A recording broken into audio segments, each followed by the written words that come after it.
Hello mga Krills. Today po ay magpa-fried chicken po tayo. So ilalaga po muna natin. Lagyan natin sibuyas. Lagyan natin mamaya ng asin. Lagyan po natin ng whole pepper, paminta.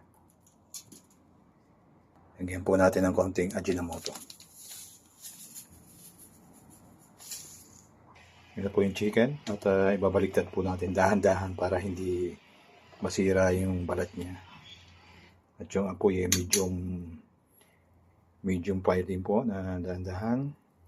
Yan po, naka medium heat na yung kalan. At unti natin buhusan yung pinakasabaw niya para lumasang mabuti. Yung sabaw po, yung sabaw po kanina gawin natin gravy. So flour, butter, yan po.